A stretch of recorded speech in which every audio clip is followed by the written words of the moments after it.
Kenapa Tuhan suruh baca salawat?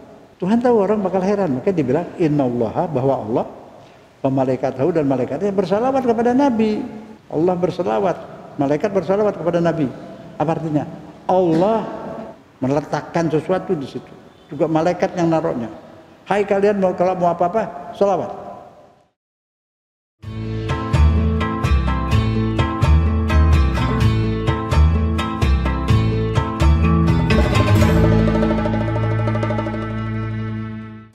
Assalamualaikum warahmatullahi wabarakatuh. Allahumma sholli ala Muhammad wa ali Muhammad. Bismillahirrahmanirrahim. Kalimat suci Al-Quran. Pertama kita itu baca Quran. Quran itu pegangan. Hidup kita itu mengikuti Al-Quran. Undang-undang dasar kita itu Al-Quran. Alhamdulillah undang-undang dasar 45 negeri kita itu sesuai dengan Al-Quran. Tidak bertentangan dengan Al-Quran. Bagus banget. Isinya itu setiap warga negara berhak hidup layak, itu ajaran Islam. Berhak mendapat kesehatan, berhak mendapat pendidikan, itu semua ajaran Islam. Kalau umat Islam ini ngamalin semua Islam dengan baik, orang lihat orang Islam baik-baik, semua yang lain itu ngakuin Islam. Maaf nih, saya kasih contoh. Saya pernah diskusi ceramah di mana itu, di Amsterdam University di Belanda itu. Buat orang Indonesia, mahasiswa Indonesia yang Islam, yang Kristen semua. Habis saya terangin hukum Islam bagus, Islam itu bagus, yang Kristen tanya, Ustaz, Bapak, saya dengar tadi Islam bagus, saya setuju itu. Tapi saya minta contoh, di negeri mana yang sudah pakai Islam dan bagus? Bagaimana jawabnya kira-kira? Dia nanya, negeri mana yang udah ngamalin Islam bagus negerinya? Bisa nggak jawab? Nggak bisa, nggak ada. Di negeri Islam penjaranya penuh, malingnya banyak, maaf loh, pembunuhan banyak, semua hati di negeri Arab. Ulama isi penjaranya semua. Di Saudi ulama semua isi penjaranya. Di Mesir apalagi dibunuh ulama sampai sekarang. Jadi saya mau jawabnya apa? Bapak bisa bantuin nggak? Negeri mana yang udah ngamalin Islam? Ditanya, saya mau lihat katanya, contohnya mana? Ya saya nggak bisa jawab. Saya bilang tunggu deh, cariin pulau, nanti saya di situ pimpin, nanti saya undang lihat. Kalau udah pakai hukum Islam pasti penjara kosong dong. Ini kita harus hati-hati untuk ngamalin, benar-benar diamalin Islam ini. Bukan untuk pidato, bukan untuk berdebat. Ya pelajaran Islam untuk kita pakai. Quran aja nih. Kenal dulu Quran. Bagaimana akhlak dan adab membaca Al-Quran. Itu adab Al-Quran, adab menghadap Allah, adab menghadap Rasulullah, adab di masjid, di rumah Allah, Baitullah, masjid. Nah, semua ada ajarannya. Kita ajarin anak-anak. Bismillahirrahmanirrahim. Al-Quran adalah kitab suci. Jadi segala yang berkaitan dengan kitab suci harus disucikan. Quran itu tulisannya suci, kertasnya suci. Kertas kalau dipakai buat koran, suci enggak? Enggak, dipakai buat bungkus-bungkus ya. Tapi kalau udah pakai jadi Quran, suci. Boleh enggak dibuang di jalan? Tangkap. Kain-kainan kalau dipakai di dapur buat gelap, tidak perlu dihormati. Kalau udah jadi bendera merah putih, kainnya jadi mulia, bawanya pelan-pelan, mundur-mundur tuh kalau 17 Agustus. Naikinnya pelan-pelan. Kain-kainan. Tuh kain nasibnya baik kalau jadi bendera. Kalau jadi lap di dapur. Nah. Kertas Quran tuh gitu. Quran tuh hormati. Dulu ada paham zaman saya masih kecil sudah. Ini Quran kan dibikin di percetakan. Taruh aja di bawah kan nggak apa-apa. Itu balu. Katanya kertas, ya kertas, tapi kertas apa? Kertas Al-Quran. Harus dimuliakan, disucikan. Bacanya harus berwudu. Ada di Quran, la yamassuhu ilal mutahharun, tidak boleh menyentuhnya kecuali orang suci. Ada yang artikan itu bukan Quran kita ini, mesti dari pabrik, dari percetakan. Yang nggak boleh itu yang di Lauhul Mahfuz. Nah kalau yang di Lauhul Mahfuz nggak dilarang, mau sentuh-sentuhlah. Siapa yang bisa nyentuh Quran di Lauhul Mahfuz? Masa dilarang? Sesuatu yang tidak bisa dikerjain orang nggak bakal dilarang. Bisa nggak ngelarang? Hei, jangan ngecat es. Nggak usah dilarang, orang nggak bisa. Mana Quran ini yang nggak boleh disentuh? Ya Quran ini bukan yang Lauhul Mahfuz, kalau yang Lauhul Mahfuz nggak dilarang, sebab orang nggak bisa sentuh. Masa orang nggak bisa sentuh dilarang? Ada lagi yang mengatakan tidak bisa memahami artinya yang dalam kecuali orang suci. Itu benar, dua-duanya benar. Pegang Quran harus wudu. Bawanya tuh orang dulu kadang lebih pintar daripada kita sekarang. Begini orang dulu saya lihat kalau bawa Quran mau ngaji. Dihormati itu Quran, dipeluk di dadanya. Kitab suci, firman Allah.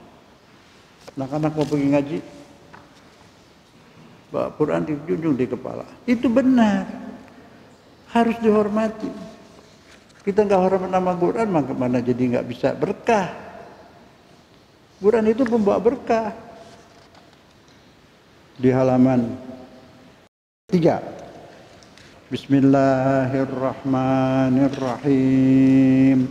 Wa nunazzilu minal Qur'ani ma huwa shifaa'un wa rahmatun lil mu'minin. Kami turunkan Al-Quran, sebagian ayatnya itu syifa. Apa itu syifa? Penyembuh, penawar. Al-Quran penawar hati. Siapa stres baca Quran. Ada orang berantem di rumah supaya dia diam, kita baca Quran kencang-kencang, insya Allah dia diam. Ini Quran. Jangan main-main. Ini kitab suci, Bu. Quran sama Quran sama nggak? Quran bukan Quran. Ada berkah, ada rahmat, syifa, penyembuh hati. Orang stres bacain Quran di air, minumin.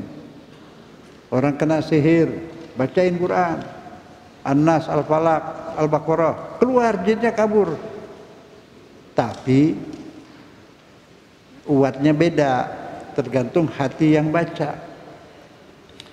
Quran suci, kalau yang baca hatinya suci, lari langsung setan. Nah itu. Jangan main-main, Quran ini bukan kitab sembarangan. Di rumah jangan taruh sembarangan, taruh di meja, di mana tempatnya taruh. Jangan ditaruh buku-buku lain di atasnya. Saya suka lihat itu. Quran di atas, buku-buku lain di bawahnya. Kan Allahu Akbar, menghormati Allah. Ini kalamullah. Iya kertas, betul kertas sudah jadi Quran. Ada orang ngotot, enggak kertas itu, enggak apa-apa sih. Bilang mana potret kamu sini? Foto dia sini. Mau diapain? Saya mau injak-injak, mau enggak? Kan kertas. Nah itu, jadi Quran ini kitab suci. Salinannya memang, tapi kitab suci tetap dihormati. Jaga, sifat warahmah dan rahmat bagi orang mukminin. Ya, jadi kalau yang bacanya nggak begitu suci dapat pahala juga, tapi harusnya suci, kumur-kumur, sikat gigi dulu, baca Quran, mau sholat juga. Kalau dulu dibilang siwak, kayu siwak, sekarang susah, mesti pegelang haji beli kayu siwak. Nggak apa-apa, maksudnya siwak itu sikat gigi. Cuman memang kayu siwak lebih bagus, nggak pakai odol lagi, getahnya itu obat gigi. Tapi sekarang kan sikat gigi ada odol, sama. Jadi maksudnya sebelum sholat siwak, sebelum sholat sikat gigi. Kalau mau ngomong sama orang terhormat, habis makan sikat gigi dulu nggak? Sikat gigi. Kalau mau ngomong sama Allah, apalagi? Itu maksudnya ke sana. Maka ada hadis habis makan jengkol, makan peti apa yang bau, dilarang ke masjid, bisa makan bawang, ada hadis. Baunya ganggu orang, apalagi mau bicara sama Allah. Nah, gitu. Jadi sikat gigi dulu boleh. Kalau kepada orang kita hormat, apalagi kepada Allah. Mau baca Quran, wudu, duduk yang bagus. Hati disucikan, hadirkan hati kepada Allah. Dalam Al-Quran lagi, lihat halaman 2. Halaman 2. Balik lagi ke halaman 2. Sudah? Bismillahirrahmanirrahim. Bunyinya apa? Surat An-Nahl ayat 98. An-Nahl 98. Fa idza qara'tal Qur'an fasta'iz billah minasyaitonir rajim. Jika engkau membaca Al-Qur'an, minta berlindung kepada Allah dari gangguan setan. Kok aneh? Orang mau ngaji kok baca auzu? Mau kamar mandi baca auzu. Mau ngaji baca auzu. Kenapa? Karena ketika kau mau baca Quran itu setan ganggu. Diganggu setiap kita mau berbuat baik diganggu. Di situ makanya kok baca Quran suruh baca auzu, karena kita baca Quran setan ganggu supaya enggak jadi. Mau pergi pengajian ke sini diganggu di rumah, ada aja masalah. Bisa lolos juga berarti udah bisa lawan setan. Pasti diganggu. Setiap orang mau berbuat baik diganggu. Maka ini mau ngaji kok malah disuruh baca auzu. Nah itu diganggu. Jelas ya? Jadi auzubillahi minasyaitonirrajim. Ini anak-anak yang diajarin anak-anak ini supaya kenal Qur'annya. Gerak-gerik Nabi itu Quran. Al-Quran itu ada di mana? Ya ini kan salinan yang kita baca ini. Ya, dicetak kan? Qurannya asli ada di mana? Lauhul Mahfuz. Di mana lagi? Di dada Nabi. Di dada Nabi Muhammad. Quran ada sudah. Makanya turun Quran tuh dua kali turun. Pertama yang kita peringati itu yang namanya nuzul Quran. Itu turun sekaligus. Jadi bukan turun Quran itu berupa kitab kayak yang kita baca ini, Quran turun gitu, enggak. Turun pertama sekaligus itu semua ke dada Nabi. Ke dada Nabi. Isi Quran semua ada di badan Nabi. Di pikirannya, di otaknya, di perasaannya. Itu nuzul sekaligus. Nah nanti tanzil. Ada nuzul, ada tanzil. Yang nuzul sekaligus ke dada Nabi, ke diri Nabi. Nanti dari diri Nabi tanzil, keluar sedikit-sedikit, berangsur-angsur. Ya kan? Nah, berangsur-angsur. Iqra dulu, terus ini, terus ini. Betul enggak? Pas Nabi dibilang Iqra, kata Nabi aku enggak bisa baca. Enggak, itu hadis dhaif. Nabi langsung bisa karena udah turun sekaligus ke dada Nabi. Itu hadis dhaif. Apa buktinya? Begini, itu hadis katanya diriwayatkan oleh Siti Aisyah. Turun Quran pertama kali di mana? Di Mekah. Siti Aisyah belum lahir. Nabi udah 13 tahun kemudian, tambah 3 tahun, 16 tahun. Kemudian Nabi pindah ke Madinah, 3 tahun setelah itu baru lahir Siti Aisyah. Kawin sama Nabi umur 9 tahun. Gak lama di hidup sama Nabi. Sebentar doang di Madinah. Yang istri yang lama sama Nabi itu Khadijah, Siti Khadijah. Yang berjuang mati-matian Siti Khadijah. Di Mekah, masih miskin, masih dimusuhin. Dia pedagang kaya Siti Khadijah. Putri bangsawan, kaya. Hartanya semua buat dakwah, belain Nabi. Dirinya berbelain Nabi. Siti Khadijah berjuang. Nabi lagi dimusuhin, dia yang jagain semuanya. Badannya, hartanya, tenaganya, semua buat Islam. Radhiyallahu anha. Habis orang pada lupa. Padahal dia yang jadi pemimpin wanita di surga itu termasuk Khadijah. Khadijah 4, siapa lagi? Fatimah, siapa lagi? Asia, istri Firaun. Tinggal di sarang Firaun, tapi solehah. Hebat nggak? Terus satu lagi siapa? Maryam, ibu Nabi Isa. Terus Siti Aisyah nggak masuk karena dia ya udah ini yang 4 lah, dia belakangan emang di Madinah. Dia mendampingi Nabi di Madinah. Siti Khadijah mendampingi Nabi di Mekah. Bedanya apa? Di Mekah perjuangan. Di Madinah udah enak, Islam udah kaya, udah menang. Jelas? Hah? Boleh. Kenapa sekarang nggak ada lagi nama anak perempuan Khadijah, Aisyah? Boleh. Aisyah, Khadijah jarang sekarang ya. Mana lah Aisyah, Khadijah, Maryam, itu kan nama-nama pemimpin wanita nanti di akhirat. Berkah lah insya Allah. Ya, gitu. Jangan dihilangin lah nama-nama Islam. Ahmad, Muhammad. Jangan baca Quran terburu-buru. Ada ayatnya di Quran ada, nggak boleh. Wala ta'jal bilisanika. Di Quran. Jangan baca Quran buru-buru. Pelan-pelan. Jelas.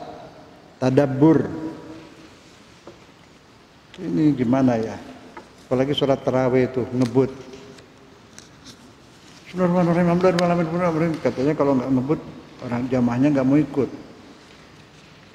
Saya mau tanya, mau mangga busuk 1 truk atau mangga yang mulus bagus 2 biji, 2 buah?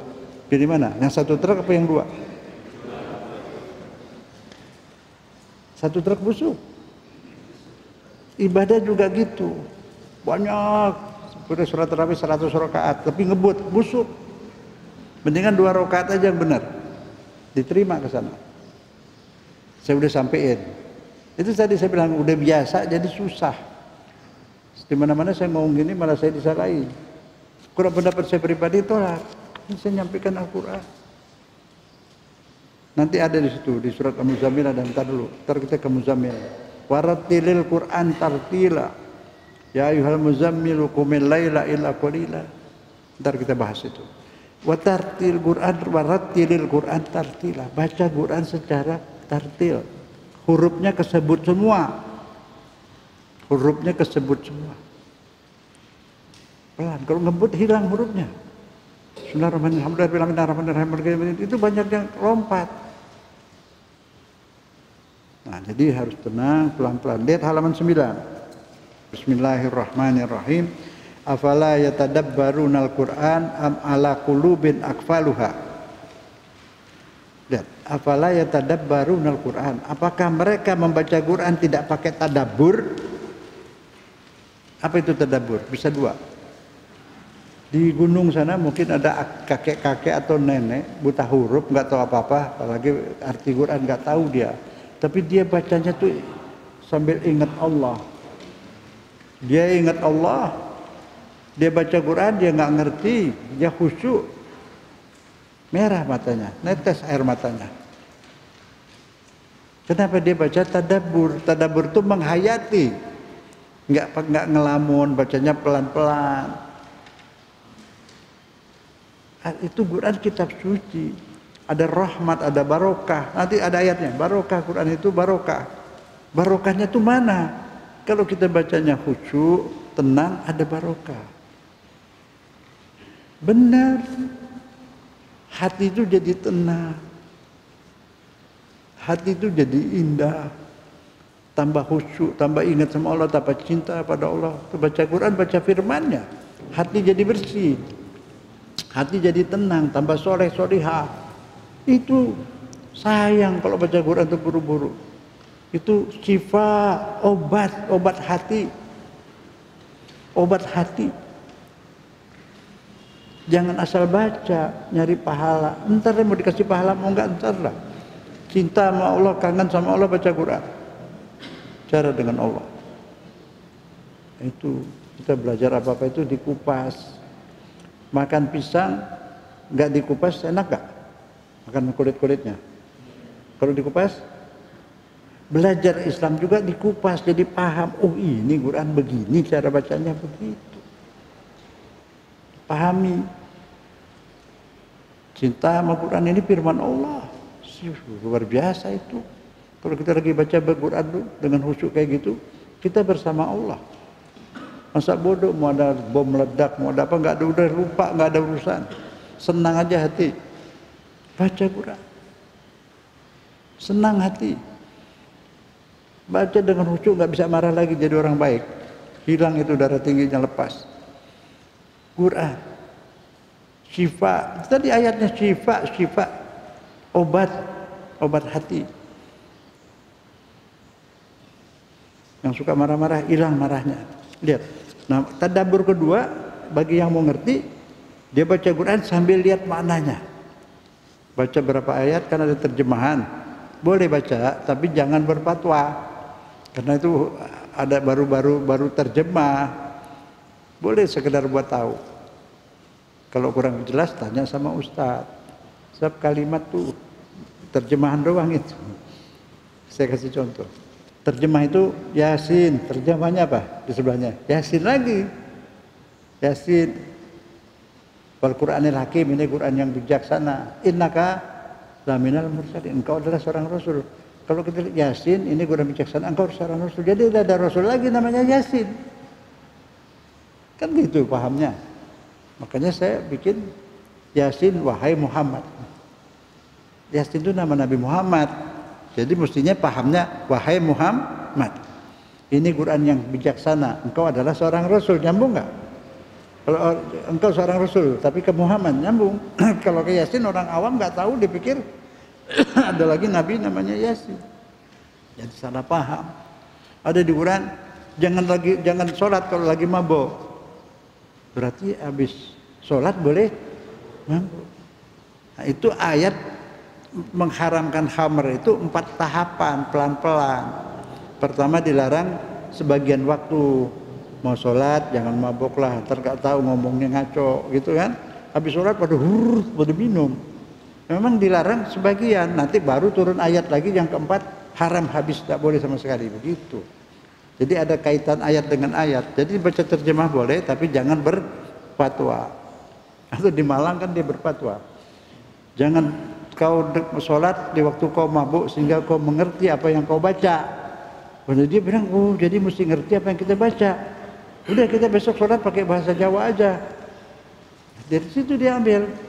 Padahal itu ayat kan. Maksudnya kalau lagi sholat jangan mabuk. Supaya sadar gitu, bukan harus bahasa yang ngerti. Nah itu salah paham. Pernah itu berapa tahun yang lalu. Baik, masih ayat ini. Afala yatadabbarunal Qur'an? Apakah mereka baca Quran iseng, baca begitu saja nggak pakai tadabbur? Artinya apa? Baca Quran itu serius, hadir bersama Allah. Apalagi bisa tahu artinya dikit-dikit, bagus. Baru ngajinya itu baru jadi obat untuk hati. Am ala qulubin akfaluha, astagfirullahaladzim, jangan sampai nih. Atau mereka membaca Quran tapi hatinya terkunci, otaknya terkunci. Yang baca Quran tidak ikhlas. Ini orang, sebulan lalu saya sudah sampaikan. Apa itu waktu itu? Otak tuli, hati mati. Ada orang otaknya tuli, hatinya mati. Kalau kita dengar suara ini, yang dengar apaan? Tebak coba. Ini saya tausiah. Yang nerima apa? Bukan kuping alat kayak ginian alatnya. Yang nerima, yang dengar otak. Kalau hadir di sini ngaji, pikiran kemana-mana, atau ngobrol sampai ada yang ngobrol, asal ngajian, nyampe nggak ke otak? Nggak. 40 tahun ngaji di majelis taklim nggak berubah. Jadi yang nerima otak lewat kuping. Kalau otak mati, otak tuli, ayam dengar nggak? Dengar, kupingnya, otaknya enggak, orang nggak punya otak. Kambing kerbau dengar azan, kupingnya dengar, tapi nggak sampai ke otak. Makanya dia nggak ambil wudhu. Kalau dia otaknya dekat, dia ambil wudhu terus dia ke masjid sholat. Jelas tuh. Jadi orang dengar azan, dia Islam dengar azan, terus nggak ambil wudhu, diam aja, sama ayam. Jadi yang nerima pelajaran siapa? Terima pakai pikiran. 5 tahun aja ngaji kayak gini pakai otak, terus pinter, terus alim. Sayangnya kita bertahun-tahun ngaji enggak, karena enggak pakai otak, cuma kuping aja. Otak enggak tangkap, jadi dari kanan keluar kiri, kalau dari kiri ke kanan, itu lewat doang. Jelas nih. Jadi yang ngaji, yang dengerin apa? Otak. Pikir benar apa enggak, apa salah nih Ustaz. Nah itu. Jadi jelas ya, ini ayatnya. Apalah yatadabbarunal Quran? Apakah mereka baca Quran tidak pakai tadabbur, tidak pakai otak?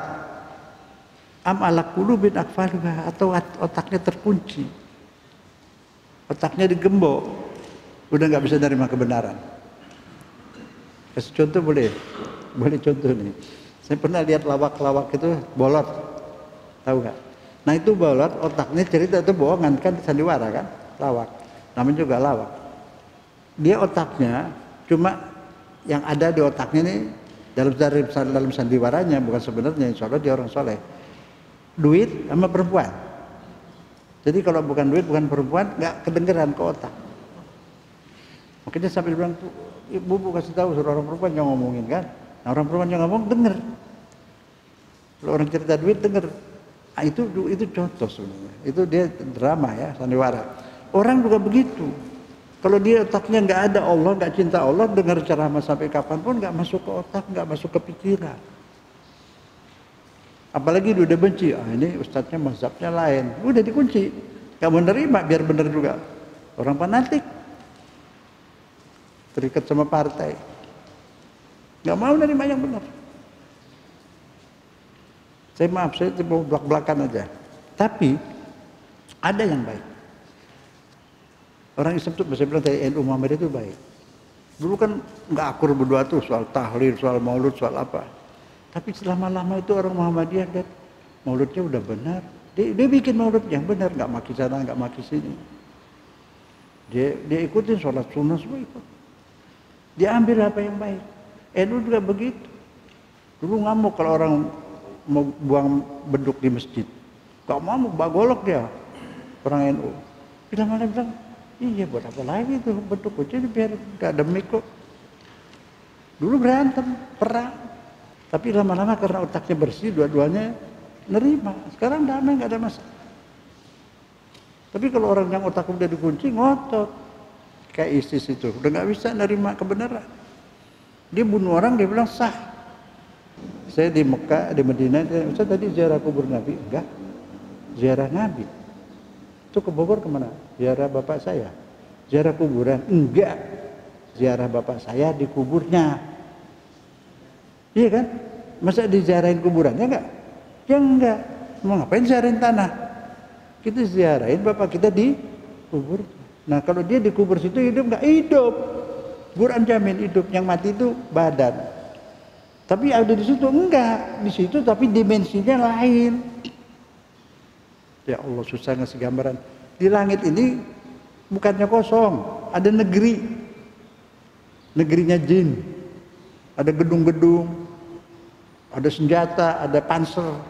Beneran. Tapi di alam dia. Di Istana Bogor dulu mau diambil emas, katanya ada emas di situ. Bu Mega suruh Menteri Agama ambil. Gali nggak ketemu. Ustaz ada nggak mas? Ada memang.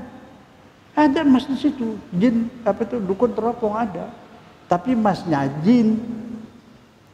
Emasnya jin nggak ada bendanya. Kosong. Bagaimana mau diambil? Nah jinnya sendiri nggak punya badan.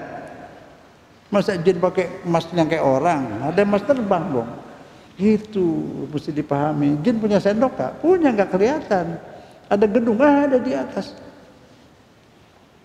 Pakai jual beli itu pakai sertifikat. Tapi non materi. Di sini ada malaikat nggak? Pukul, kena nggak? Nggak kena, nggak ada badannya. Tapi ada bentuk. Kita kalau udah mati begitu. Ruh kita begitu tuh. Kalau kita mati, kita datang ke nengokin anak kita, dia nggak tahu. Kita cium dia nggak berasa. Karena yang kita cium ruhnya, dia nggak ada badan bagaimana? Paham sekarang? Gitu. Jadi kita saya ziarah Nabi, senang banget di Madinah. 4 hari, baca salawat sehari 16.000. Nggak apa-apa, enak, nyambung. Kalau di Mekah baca Quran yang banyak, kalau di Madinah salawat. Kan nama Nabi. Allahumma sholli ala Muhammad wa ali Muhammad. Kenapa Tuhan suruh baca salawat? Tuhan tahu orang bakal heran, maka dibilang innallaha, bahwa Allah malaikat-Hu dan malaikatnya bersalawat kepada Nabi. Oleh karena itu, hai manusia, hai beriman, bersalawatlah kepada Nabi. Disuruh. Tapi Allah nyuruh sholat nggak bilang Allah sholat, kamu juga sholat, enggak. Allah puasa, kamu puasa, enggak. Allah nggak sebut itu. Tapi giliran salawat, aku bersalawat. Allah bersalawat, malaikat bersalawat kepada Nabi. Apa artinya? Allah bersalawat kepada Nabi memasukkan, memberi sesuatu di situ, meletakkan sesuatu di situ. Juga malaikat yang naruhnya. Hai kalian kalau mau apa-apa, salawat. Mau berdoa kepada Allah, buka pinnya dulu. Allah taruh pin di salawat. Kalau mau doa sama Allah tuh passwordnya tuh salawat. Makanya bilang Allah bersalawat, naruh password situ di salawat. Makanya doa-doa dulu semua depannya salawat dulu.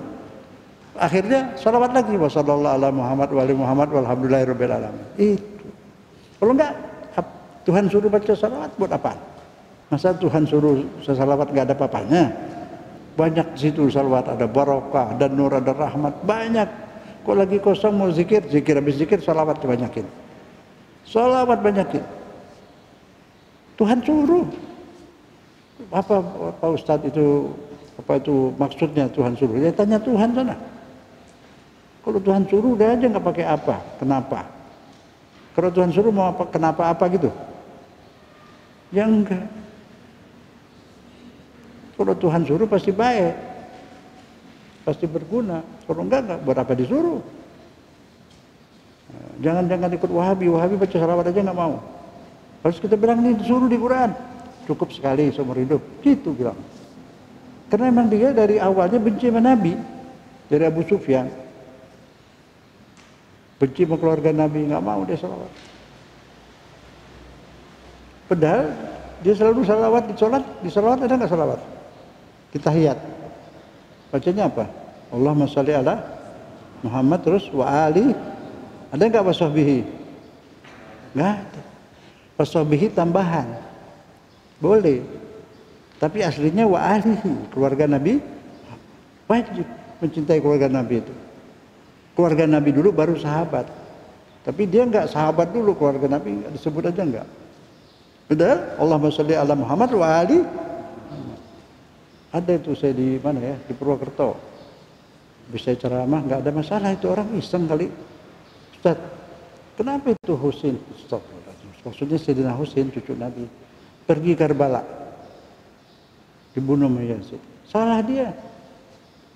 Masa yang dibunuh yang salah? Coba ini orang otak dari mana? Saking bencinya sama keluarga Nabi, ikut ya paham itu.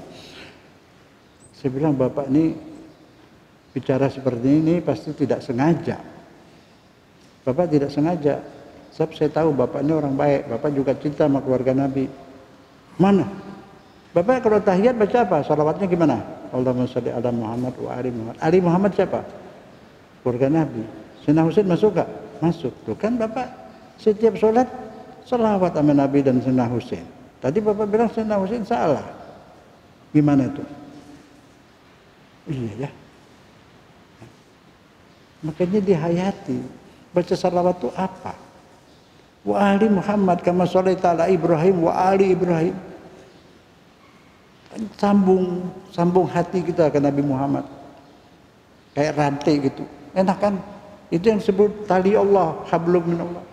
Urwatul wuthqa, tali nyambung. Apalagi ustaz sini baik.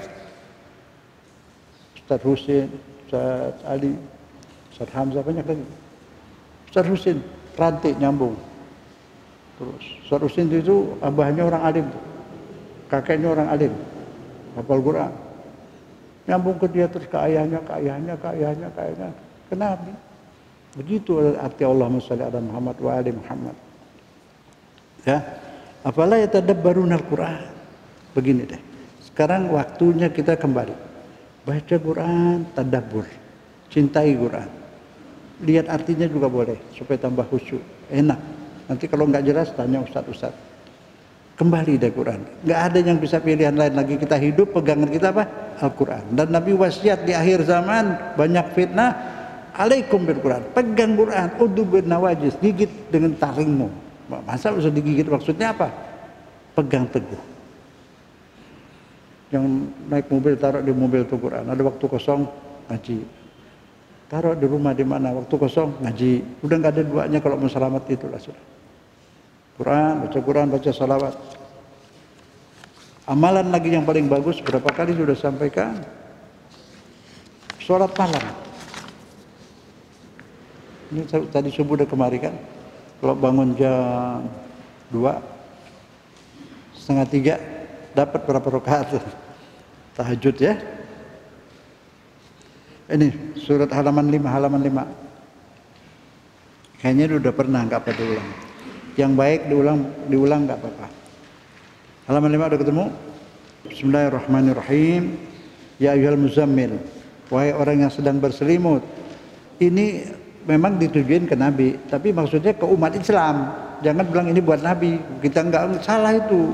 Ini buat umat Islam, tapi lewat Nabi karena dia Rasul, kan? Bahasa Allah kepada Nabi itu wahai yang berselimut, wahai Rasulullah, wahai Nabiullah. Nggak pernah ada ya Muhammad, nggak ada. Kepada yang lain bisa, Nabi Musa, ya Musa, ya Harun, langsung ke nama. Tapi ke Nabi Muhammad nggak pernah Tuhan bilang ya Muhammad, nggak ada. Dimanja Nabi Muhammad itu, ya ayuhan Nabi, ya ayuhan Rasul. Yang ini ya ayuhal Muzammil, ini dimanja ini, wahai yang lagi selimutan. Nah itu, kumil laila illa qalila. Ini buat kita juga selimutan. Singkirkan tuh selimut. Kumil laila illa qalila. Itu bahasa kita, singkirkan. Tapi bahasa Allah nggak begitu, lihat, halus banget, sopan banget Allah. Gimana itu? Dia kepada hambanya gitu. Kumil laila illa qalila. Bangunlah menghadap Allah di waktu malam, sebentar aja. Dibujuk sama Allah. Kita tuh mau ke surga tuh dibujuk. Kita sholat malam tuh bukan kebutuhan Allah. Ntar di surga nggak usah sholat, Tuhan nggak butuh. Ini buat kita. Kunci mau ke surga tuh dikasih tahu nih, digiring, kita dibujuk. Bangun malam walaupun sebentar aja. Nisfahu, setengahnya boleh, mulai tengah malam boleh, atau kurang dari itu sedikit juga boleh. Atau auzid alaihi yang ketiga, atau lebih dari itu. Nomor 3, lihat ayatnya di paling bawah. Warattilil Quran tartila. Coba baca bareng. Warattilil Quran tartila. Apa itu? Bacalah Al-Quran dengan tenang dan khusyuk. Quran yang suruh kan? Nah. Kalau sholat tarawih baca Quran enggak? Baca Fatihah, terus baca apa? Surat. Disuruh tenang dan khusyuk. Sholat tarawih kita tenang khusyuk enggak? Melanggar Quran enggak? Islam mesti ada di otak, kan bukan di telinga, bukan di lidah. Warattilil Quran tartila. Orang dulu khusyuk. Ini yang belakangan ini berubah. Maka orang dulu pada jadi wali-wali itu khusyuk. Pinternya pinter orang sekarang. Sudah jelas ya, sekarang ada dalilnya di Qurannya. Suruh baca Quran bagaimana? Warattilil Quran tartila. Sholat sunnah yang perintahnya ada di Quran ini. Satu ini doang. Udah pasti dah hebat. Bukan di satu ayat, beberapa ayat Tuhan suruh bangun malam sholat. Ada apa? Pasti Tuhan kasih sesuatu. Sampai Allah bilang mau diberikan hadiah oleh Allah dari surga yang tidak dikasih tahu dari sekarang. Kejutan. Beneran. Sholat malam. Gak ada duanya udah. Sunnah yang sudah hampir wajib menurut Imam Syafi'i, sunnah muakkadah, sunnah yang hampir wajib. Terus ini kenapa mesti bangun malam? Lihat nih. Aku akan berikan kepadamu sesuatu yang berat. Gak disebut apa. Nah ini kepada Nabi dan kepada kita akan diberikan itu. Dikasih energi di malam hari, dikasih nur, gak tahu, dikasih kekuatan hati, batin. Ya. Kenapa? Lihat ayat selanjutnya. Ya. Bangun malam itu sepi, sunyi, enak, baca Quran, berduaan aja sama Allah. Cuma hati-hati kalau kita sendirian jauh kamar kita, boleh pakai suara kencang kita. Tapi kalau sebelah kita ada yang tidur, istri atau suami, jangan ganggu. Jangan berarti kalau kita mau ngadep Allah, mau sembahyang malam, kita boleh berisik, jangan. Kita nggak boleh paksa orang ibadah. Kalau dia mau silakan, anjurin boleh, ajak boleh, tapi paksa jangan. Ada seorang ulama itu kalau bangun malam dia keran airnya jadi ditaruhin busa supaya nggak bersuara cik, nggak mau ganggu istrinya lagi tidur, anak-anaknya lagi tidur. Jadi jangan berisik bangun malam. Dia belum waktunya, biarin aja nanti. Kita aja dulu. Nggak boleh maksa, bukan wajib soalnya. Jelas ya? Jangan berisik, jaga. Baik banget, Allahnya baik banget, kitanya yang nggak baik. Dia nggak kasih ganggu orang tuh Pak, dia nggak kasih ganggu keluarga. Ya jelas ya. Tuh, ini nasihat terlali di malam hari itu sunyi, senyap, jadi bisa khusyuk, bisa lebih dekat sama Allah. Allah tuh kangen. Ibu bapak tuh kangen sama anak. Nggak bikin, cuma ngelahirkan, kangen. Allah tuh yang bikin. Masa dia bikin yang nggak sayang? Yang kafir sayang. Rezeki dibagikan ke semua, yang soleh, yang nggak soleh, yang bandel, yang nakal, yang ngatain Allah pun Allah kasih rezeki. Ada Tuhan yang baik kayak gitu coba. Yang musuhin agama Allah banyak, benci sama agama Allah benci banyak, dikasih makan tetap, kasih rezeki. Tapi rahmat enggak. Rahmatullah qarib minal muhsinin. Rahmat Allah dekat pada orang baik. Tapi kalau rezeki semua, yang kafir pun dapat cacing, ayam semua ada rezekinya. Kitanya yang nggak ngerti. Ya. Terus ayat selanjutnya, innalaka fin nahari sabahan tawila tuh. Bangun malam, aku akan berikan kamu sesuatu di malam hari. Dan malam hari itu ibadah kamu nanti khusyuk dekat sama aku sayang. Karena besok siang kamu akan bekerja keras mencari nafkah. Ya Allah, itu sabahan tawila diartikan engkau besok siang berenang panjang. Berenang artinya mencari nafkah. Ya, karena seperti berenang karena capek. Itu. Jadi dikasih kekuatan di malam hari. Kekuatan. Makanya udah sembahyang malam tuh siangnya tuh hidup enak, tenang. Kerja tenang. Biar ada problem besar, ada kerugian, ada apa, hati tetap tenang. Itu gunanya bangun malam. Gunanya salawat ke hati, obat hati. Indah. Terus apa lagi? Wazkuri suma rabbika, dan ingat Allah Tuhanmu, wa tabattal ilaihi tabtila, dan gunting potong pikiran-pikiran lain, buang. Kalau tahajud buang. Nanti tempat kita sholat HP jauhin. Ganggu nanti itu. HP jauhin, radio, televisi semua. Bikin tempat sholat sendiri, bikin mihrab kayak gini di kamar, kecil-kecilan. Kasih batas gitu. Kalau mau lebih khusyuk lagi boleh lampu matiin. Pakai lampu dari sono aja, lampu dari jauh. Remang-remang, tambah gelap tambah enak. Karena banyak, kalau kita lagi sembahyang malam kita ngaji tuh banyak yang hadir tuh. Malaikat-malaikat, arwah-arwah. Orang wali-wali, imam-imam pada datang. Jadi kalau lampunya gelap lebih enak dia. Kalau kelihatan, dia lihat kalau kita kuat mental nampak dikit. Tapi kalau dilihat kita nggak kuat dia nggak bakal kasih lihat. Nanti pingsan. Kalau kuat bisa. Kalau mental kuat bisa. Dengar suara bisa. Lihat tulisan bisa. Kayak di TV teks tuh. Tapi di udara. Tulisan, ayat Quran apa bisa kelihatan. Kalau kita nggak kuat ayat Quran, tulisan bisa lihat. Kalau kacanya bening, kacanya bening kelihatan. Kita ngelihat pakai mata atau pakai apa? Ke hati. Mata cuma yang ngelihat otak. Ya kan? Ini otak ngelihat. Tahu masker. Kalau otaknya error, nggak ngerti. Itu juga begitu, melihat kebenaran kalau bersih kelihatan. Ya. Putuskan hubungan dengan yang lain, ingatan dengan yang lain buang. Kosong, fokus hanya kepada Allah. Tabtila namanya, tabtila. Siapa orang yang pernah dapat titel udah tabtil? Al-Batul, Siti Fatimah. Siti Fatimah putri Nabi disebut Fatimah Al-Batul, yang sudah putus hubungannya hanya kepada Allah saja. Luar biasa itu putri Nabi itu. Tiap malam doanya apa?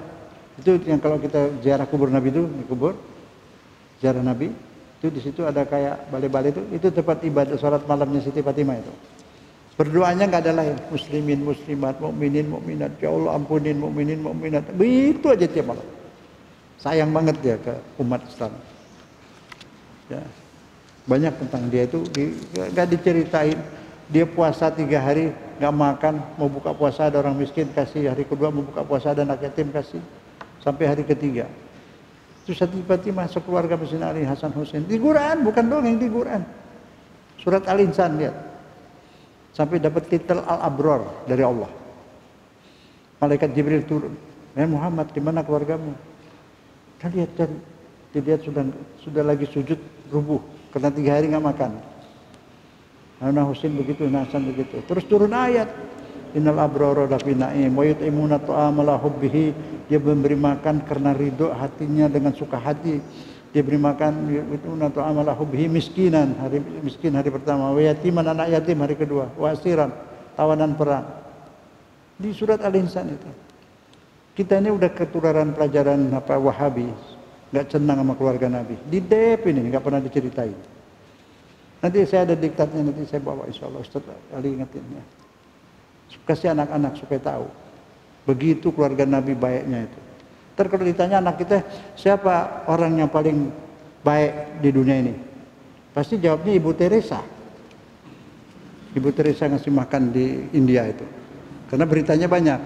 Si Ibu Teresa ngasih makan, dianya juga makan, masih kenyang dianya. Ini keluarga Nabi, dia ngasih makan, dianya nggak makan. Mana lebih hebat?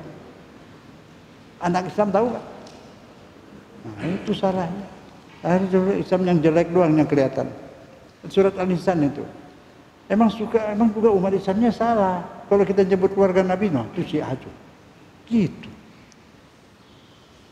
Yang cerita keluarga Nabi, Ahlus Sunnah juga cerita keluarga Nabi. Salawat Allah Muhammad wa ali dari kecil. Orang dulu tuh kalau ayunan anak-anak, Siti Hadijah, Siti Fatimah, saya masih kecil ingat itu. Salawat apa dia baca itu. Kitabun anzalnahu surat Shad ayat 29. Lihat, ini masih Al-Quran. Kitab kami turunkan mubarak, penuh berkah. Nah, berkahnya itu apa? Coba mikir. Berkahnya itu apa di Quran itu? Kalau kita baca ada berkah di situ. Bacanya kalau khusyuk, kalau nggak khusyuk ya enggak. Apa berkahnya situ? Bikin hati tenang, bikin hati senang, bikin hati bersih, bikin otak bening, bikin perasaan hati suci. Ini Quran luar biasa itu. Bacanya lihat dengan syarat mubarakun liyadabbaru. Hendaklah mereka bacanya sambil tadabbur. Liyadabbaru ayatihi. Ayat demi ayat dibaca, diperhatikan, diresepin, dihayati. Waliyatazakkar, dan supaya sadar ulul albab, orang yang punya otak. Pakai akal, akalnya Quranin. Jangan Quran diakalin. Banyak Quran diakalin itu tafsirnya dirubah-rubah. Ada di Quran, kata Nabi, hai Muhammad, Allah suruh, katakan kepada umat Islam, aku tidak mengharap balas jasa apapun atas dakwah ini kecuali mencintai keluargaku. Ulu ila mahabbata fil qurba, ada al qurba, kerabat. Ada al itu berarti kerabat itu keluarga Nabi. Di sini sekarang terjemah kita dari Saudi mulai robah semua, kecuali mencintai kekerabatan umum, jadi bukan keluarga Nabi lagi. Dirubah tuh tafsir baru tahun kemarin. Ada di YouTube sudah. Bukan kekerabatan, ada al. Kalau kurba nggak pakai al itu nakiroh, umum kerabatan. Tapi kalau al kurba ada al, keluarga Nabi khusus berarti. Ini hati-hati, Saudi ini ya Wahabi ini main rusakin Islam di mana-mana. Sekarang cuma negeri Islam yang nggak mau hubungan sama Israel di boikot. Saudi punya kerjaan. Saudi maksa kita Indonesia supaya ngakuin Israel. Nah itu, jadi hati-hati. Ka'bah suci di sana, tapi orangnya belum tentu. Kita lanjut. Apa yang ngomong gini berat, saya kayaknya nyalahin. Tapi kalau nggak diomongin orang nggak tahu gimana. Saya suruh baca Quran, Quran itu penuh berkah, tapi bacanya tadabbur, khusyuk, gitu ya. Walitazakkar, dan pakai pikiran. Jadi jangan ngaji tapi pikiran kemana-mana gitu loh. Ya. Bagaimana caranya supaya dimanja sama Allah? Dimanja di saya. Pengen nggak? Pengen mau. Disayang, dijagain, dikasih apa yang kita butuh, tapi nggak semua yang cocok, yang bahaya nggak dikasih. Diapain lagi? Dijagain. Mau nakal, digagalin, nggak jadi terus. Ada yang mau ganggu, disingkirin. Disayang gimana? Dimanja. Minta apa aja dikasih. Yang bener, yang nggak bahaya dikasih. Beneran. Coba rasain. Bapak Ibu juga kayaknya udah berasa deh. Pernah nggak pengen apa-apa udah kekabul? Hah? Ada yang belum? Ada yang udah kan? Nah. Ya, ya kan Ustaz? Nah. Dimanja sama Allah. Tapi dimanja itu bukan berarti kayak Cina jadi konglomerat, enggak. Ya, kalau yang rezekinya banyak dikasih banyak. Kalau yang dibilang ini kalau dikasih rezeki banyak bahaya, didikitin. Karena disayang, dimanja. Sakit diobatin. Ya. Kita lagi tidur diobatin, kita nggak tahu. Ntar kita besok minum obat, kita bilang obatnya manjur. Udah malam diobatin Allah. Tuh. Nggak tahu, nggak berasa. Kalau berasa bahaya, kita dibikin nggak tahu. Beneran. Nanti kalau udah waktunya mungkin tahu. Sakit apa? Hati tulang bisa diobati. Coba aja, bangun malam, sholat ibadah. Nanti berasa, tahu. Disayang, kita ini dimanja. Tapi karena Allah tuh nggak butuh pujian, nggak perlu apa, jadi dia nggak kelihatan. Kitanya nggak berasa kita dimanja. Padahal coba aja pikir dari mana tuh semua makanan, hidup udah lama. Rezeki dari Allah semua itu. Tapi bukan itu aja, ada yang paling penting, dimanja. Ini pagi ini sekarang, ada nggak yang masih tidur? Ada waktu subuh masih tidur ada juga. Bapak ibu enggak kan? Dari subuh udah kemari kan? Itu siapa yang tuntut? Allah. Itu dituntut, yang dituntut begini itu yang disayang. Ini termasuk dimanja. Kalau enggak bisa begini. Beneran. Itu namanya disayang. Dibujuk, disayang, karena Tuhan bimbing kemari mau syarat apa kemari? Untuk tinggal di surga. Masa yang ngorok-ngorok itu digiring ke surga? Hah? Yang digiring ke surga lewat mana? Dituntun ke jalan mana? Iya kan? Ke jalan Shirathul Mustaqim. Udah ada di jalan Shirathul Mustaqim, dikit lagi nyampe. Nah yang giring siapa? Saya enggak? Udah bersyukur belum? Sujud syukur. Gak mudah jadi orang bisa begini, gak gampang. Inilah hidayah. Berapa persen yang begini? Nah, sedikit. Lanjut ya. Lihat ini, saya singkat aja lah. Semua orang perlu manja, anak-anak, pria, wanita, kakek, nenek, semua pengen dimanja. Tapi kalau tinggal di Eropa nggak ada yang manjain. Di sana nafsi-nafsi. Makanya bilangin anak-anak, jangan ikut-ikut. Kami udah dewasa, bebas niru-niru di film orang Barat. Di Barat itu anak semenjak lahir itu dibayar oleh pemerintah, digaji oleh pemerintah, itu anak-anak itu, bukan dari ibu bapaknya, lewat ibu bapaknya. Pemerintah yang bayar, yang dari lahir, dari perut ibunya sudah susunya segalanya dijamin pemerintah. Jadi dia udah gede nggak urusan sama ibu bapaknya, nggak ada hubungan. Malah kalau dia bapaknya ibunya nggak kaya, dia tinggal di rumah ibu bapaknya. Kalau udah punya KTP, suruh bayar kos. Nggak ada hubungan batin. Nah, berarti kakek nenek ditaruh di rumah jompo, nggak ada yang nengokin sama sekali. Anaknya udah nggak ada, kayak ayam, digedein dong, udah gede bebas masing-masing. Tapi bilangin di sini lain. Di sini dari kecil ibu bapaknya cari yang hidupin tuh rezeki. Di sana emang dari pemerintah. Jangan ikut-ikut. Kasih tahu, kita bukan orang Barat lain. Nggak semua dari sana bagus, nggak ada ini. Nenek-nenek kakek itu jompo kayak orang sinting semua, karena nggak dapat kasih sayang. Ada ngumpulin batu, ngumpulin rumah geretan, udah nggak waras semua. Nggak ada ini kasih sayang, nggak ada yang nengokin, nggak ada yang cium tangan, nggak ada yang bawain ini itu. Kita nggak bisa begitu. Wa man nu'amirhu nunakisu fil khalqi apalah yaqilun. Lihat nih, barang siapa ku makmurkan berumur panjang, ku balikin seperti semula, seperti anak-anak lagi. Lupa, pikun, lemah, perlu dirawat. Siapa yang rawat? Anaknya gantian. Dia balik seperti bayi lagi ini orang tua. Makanya diajarin akhlak, diajarin anak itu bakti pada orang tua, ngurusin orang tua. Di tempat jompo biar makanan enak, susah. Badan itu untuk badan, untuk rohani butuh kasih sayang. Menderita itu, jangan pakai jompo-jompo. Anak wajib urus. Lain, cium tangan, dibawain air, dipijit-pijit, senang hatinya. Kayak bayi, waktu bayi kan begitu, dipangku. Nah ini gue bilang, wa man nu'amirhu, barang siapa ku panjangkan umurnya, ku balikin seperti semula. Apakah tidak berpikir?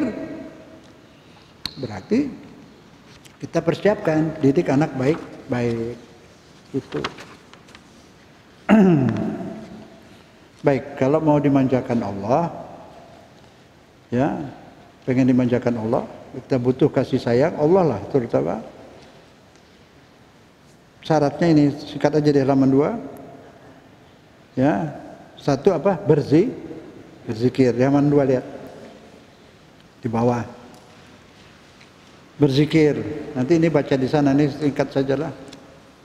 Kedua, beribadah. Ketiga, bersyukur. Nah, lihat di halaman 3 ada keterangannya sekarang. Ini boleh difotokopi ya bagi-bagi family, saudara. Tapi terangin. Iyalah. Iya kan? Bantuin Ustadz lah. Masa Ustadz mesti berdakwah ke rumah-rumah kan waktunya nggak mungkin kan? Nah, ajarin orang lain. Belajar ajarin orang lain.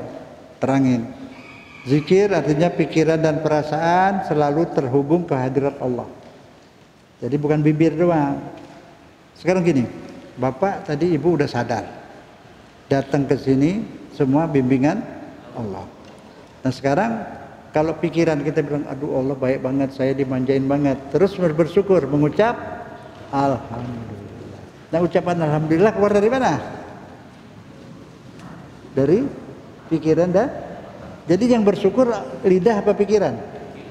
Pintar. Itu dia ke situ zikir. Jadi yang berzikir pikiran, lidah mengucapkan isi pikiran. Orang kawin kan ridho laki istri semua perempuan ini dua-duanya saling rela kan? Kan di otaknya rela, di hatinya kan? Penghulu kan nggak tahu dia rela apa enggak. Minta bukti, buktinya apa? Ijab, kabul, pakai lidah.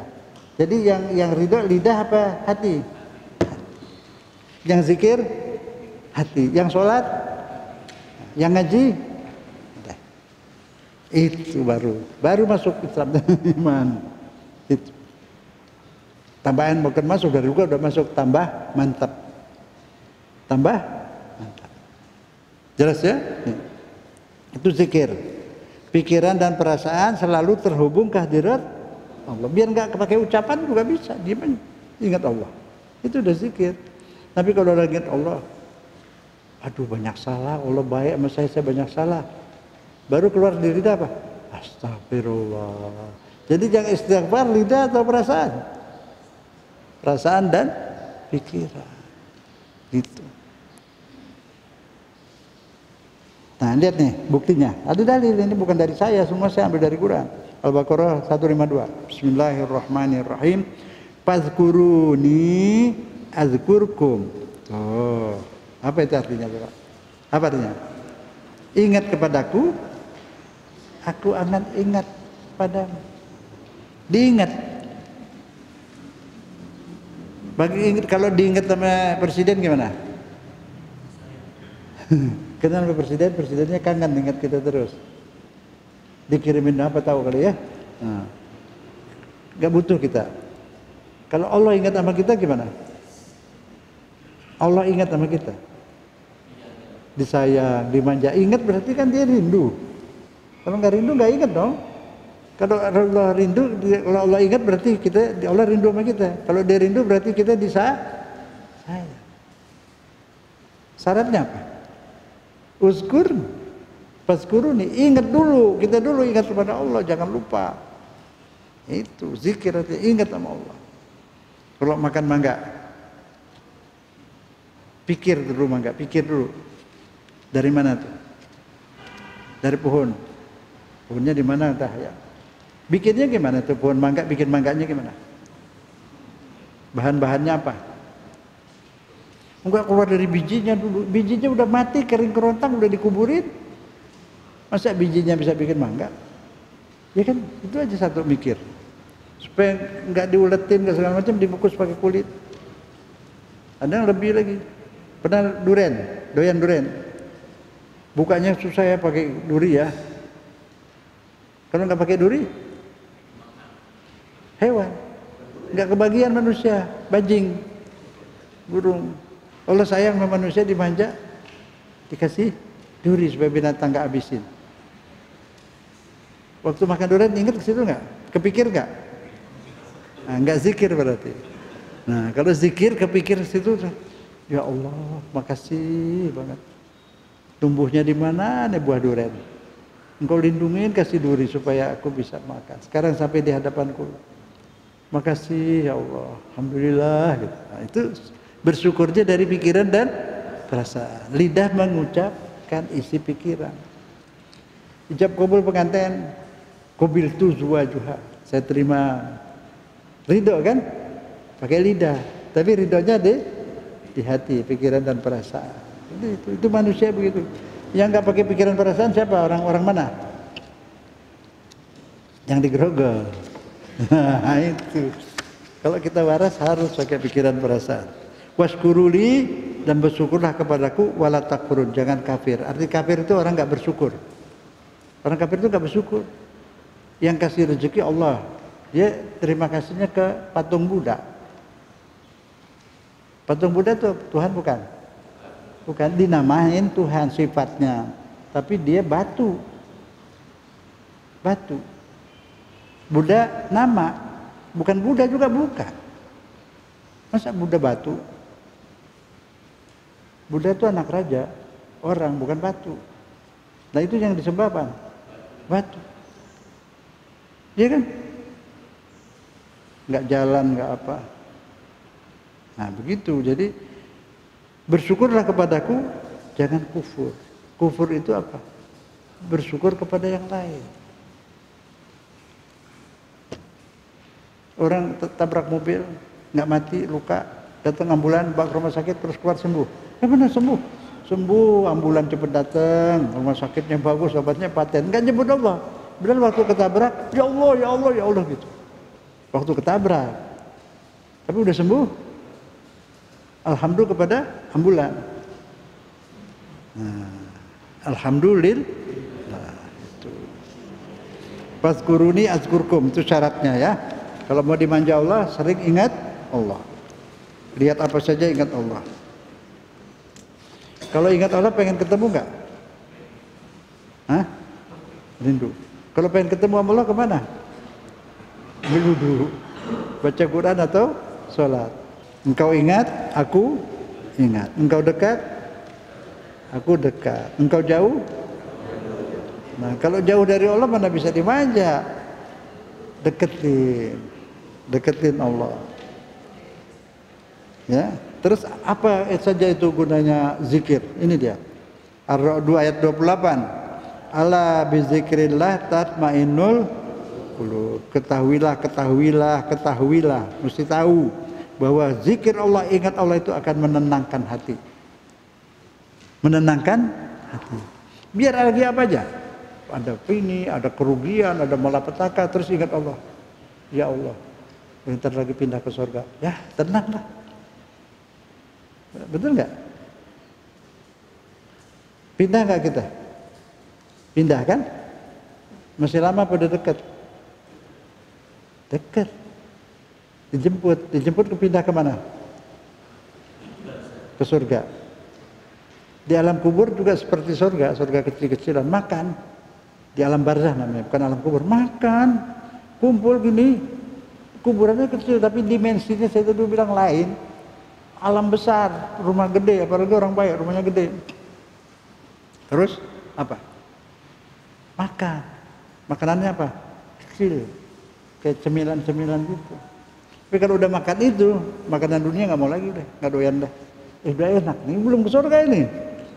Ada makanan bagi orang-orang yang baik. Ada hidup, ketemu ayahnya sendiri, kakek, nenek, anak dikumpulin satu tempat, satu tempat. Guru bisa membantu. Syafaat ada. Guru bisa, tapi dia ntar minta lagi. Soalnya guru-guru yang soleh bisa. Jadi ada satu cerita, ini beneran. Ada Ustadz itu biasa karena ada lain mazhab dicaci oleh yang lain, Ustadz yang lain. Ustadz ini baik, tapi karena dia salah paham, dia ikut salah gitu loh ya. Di sana karena dia orang baik nih Ustadz, walaupun ada salah tapi dia orang baik. Dibantu sama gurunya, kebetulan satu guru sama dia. Gurunya bilang, kamu pernah salah sama si itu. Iya, saya lagi sakit, dia nengokin, saya belakangin karena dia mazhabnya lain. Terus, ayo minta maaf, dianterin sama gurunya. Minta maaf, dibantu. Biar ada itu. Di alam situ masih bisa ada syafaat, ada masih di barzah ini ada. Ntar kan kita pindah ke sana. Kalau belum kiamat nunggu di situ. Kita sih nunggunya nggak lama, nak ke kiamat udah deket. Paling di alam barzah, di alam kubur kita paling berapa tahun. Udah karena dunianya mau bubar kan. Dunia udah bubar, dari situ kan berangkat semua ke akhirat. Gak lama nunggunya. Mereka yang udah meninggal ini lama. Tapi kalau dia baik, senang di sana. Ketemu segala macam ketemu. Kalau kita ibadah, ibu bapak kita dapat. Saya sering itu sholat birrul walidain, sholat bakti pada ibu bapak. Jadi Al-Fatihah tiap malam. Misal Fatihah saya baca Rabbighfirli wali walidayya, walil mu'minin, mudah-mudahan Tuhan ampunin saya dan ibu bapak saya dan mukminin mukminat. Tiap malam udah berapa tahun. Ya tambah terang rumahnya. Sampai berarti. Saya tahunya ya dari situ. Itu yang ngasih tahu saya orang alim juga, orang alim punya pesantren. Orang alim banget. Dalam mimpi dikasih tahu, rumah ibumu tambah terang, tambah besar. Jadi itu saya tambah yakin, tambah rajin saya ibadah. Ya. Nah, itu sedekah. Ini saya hadiahin buat ibu saya. Baru saya kasih ke orang miskin, ke anak yatim. Jadi yang sedekah dia. Kan saya udah kasih dia. Ya kan saya kasih dia. Itu tahlil tuh begitu. Cuma amalan yang dikirimin. Tuhan nih, wa ma qara'nahu, apa yang aku baca dari min la ilaha illallah, aku baca tadi la ilaha illallah, baca ini hadiah minna wasilah, hadiah dari kami buat si fulan gitu. Nyampe. Cuman ulama beda pendapat. Ada yang bilang sampai, ada yang bilang tidak. Terbalik malah Imam Syafi'i enggak. Ibn Taimiyah yang para Wahabi itu bilang sampai. Benar. Tapi saya yakin sampai. Tidak ada yang tidak. Doa itu dikabulkan Allah. Apalagi itu kiriman kok, hadiah. Karena orang masih hidup kasih hadiah bisa nggak? Saya bisa nggak kasih hadiah ke Bapak? Bisa kan? Nah kalau udah mati hadiahnya apaan? Masa baju, duit nggak laku di sana. Hadiahnya apa? Ya pahala amalan. Apalagi kalau ini udah pasti, tidak ada ulama yang bantah. Kalau hadiah benda nyampe. Ini uang 100.000 saya hadiahkan buat ibu saya. Sudah saya kasih ibu saya dah. Nah terus saya mewakili ibu saya, kasihin ke anak yatim, ke orang miskin. Jadi yang sedekah dia, loh duit udah saya kasih dia.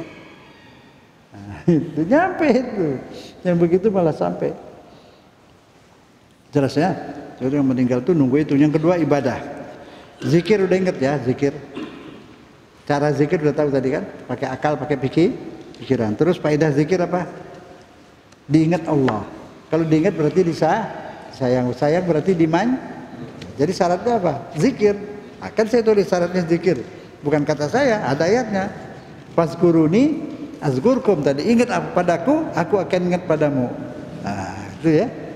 Jadi dari situ saya ambil dari ayat Quran. Saya tulis ini, kalau mau dimanja Allah syaratnya satu zikir. Ada dalilnya. Allah bilang, ingat aku akan ingat padamu. Nah itu. Diingat Allah berarti disayang. Disayang berarti dimanja. Gitu kita memahami Quran begitu. Yang kedua ibadah. Ibadah itu kebutuhan manusia. Allah sang pemilik tidak butuh. Tapi dia memberikan kewajiban kepada puasa untuk kepentingan kita, karena dengan syarat puasa, dengan syarat ibadah itu kita berhak untuk ditempatkan di surganya. Halaman selanjutnya ibadah ini ayatnya.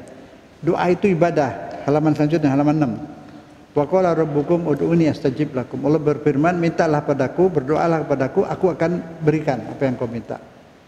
Dijabah, tapi kapan ngasihnya, berapa kasihnya, apa yang dikasih itu urusan Tuhan, bukan urusan kita. Kita minta, dia kasih yang cocok buat kita. Kita kan nggak tahu mana yang baik. Allah yang tahu. Anak kecil lagi merangkak, lihat sambal merah, merangkak, mau diambil nggak? Mau dimakan kan? Lihat sabun colek juga dimakan. Anak kecil, dia nggak tahu itu bahaya apa enggak. Ibu bapaknya singkirin kan? Disingkirin karena pelit apa karena disayang? Berbahaya kan? Begitu kita minta pada Allah, suka kita minta yang berbahaya. Kalau tahu ini bahaya, nggak dikasih, diganti yang lain yang tidak bahaya. Gitu. Itu yang disuruh takdir Allah. Harus kita ridho itu. Karena kita nggak tahu, dia yang tahu. Kayak anak kecil mana tahu sambal aja mau dimakan.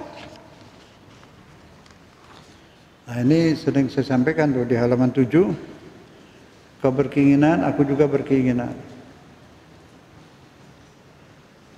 Yakinlah yang pasti terjadi adalah keinginanku. Keinginan Allah yang pasti terjadi. Kita ingin panjang umur. Allah pengen mau diambil, dia udah kangen. Yang mana yang terjadi? Ya keinginan Allah, dia yang Maha Kuasa kan? Nah, jadi sekarang begini. Jika engkau turuti keinginanku, kalau kita turuti keinginan Allah, Allah suruh apa aja kita turutin, kata Allah, akan kuturuti apapun keinginanmu. Akan diberikan apapun keinginan kita. Sebagian di dunia, sebagian di surga. Kalau kita turutin. Nah sekarang kalau kita nggak nurut apa? Kata Allah, lihat tuh.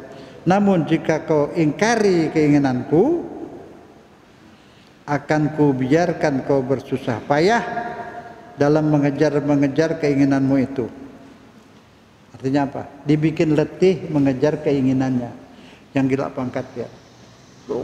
Terus dengan berpolitik, berantem, kedukun segala berpakat terus, nggak pernah istirahat. Siang malam terus, pulang di rumah telepon sini, telepon sana, politik terus sampai mati, nggak sempat istirahat. Capek mengejar keinginan. Yang ngejar kekayaan begitu juga, konglomerat itu sudah cari duit terus, mati, duitnya dibawa nggak? Terus dia selama hidup capek nggak? Capek buat masuk neraka lebih capek daripada ke surga. Orang berjudi capek nggak? Orang bermaksiat capek nggak? Orang berpolitik capek nggak? Capek untuk ke neraka. Amilatun nasibah tasla naron, kerja keras di dunia untuk masuk neraka. ISIS capek nggak bunuhan orang? Yang mau ke surga lebih nggak capek banget. Ini sekarang di sini di masjid capek nggak? Enak. Oh, kita naik mobil mau ke Surabaya. Waktu sholat berhenti nggak? Berhenti ke masjid. Berwudu, sholat, rebahan dikit di masjid, enak nggak? Nah ini yang nggak ngerti sembahyang berhenti nggak? Nggak, paling berhenti makan. Makan sama sholat enakan sholat. Pahit, makan capek juga sih, enak sih. Tapi kalau ambil wudhu lagi capek di jalanan, ambil wudhu, duduk di masjid, salat, hilang capeknya, enak. Jadi nggak susah, dia lebih susah. Orang yang maksiat itu lebih capek.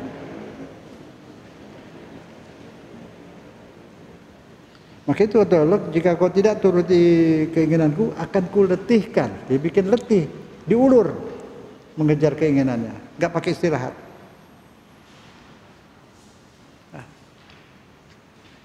Amerika itu kan negerinya udah kaya, kuat. Berpolitik, berperang terus capek nggak? Capek.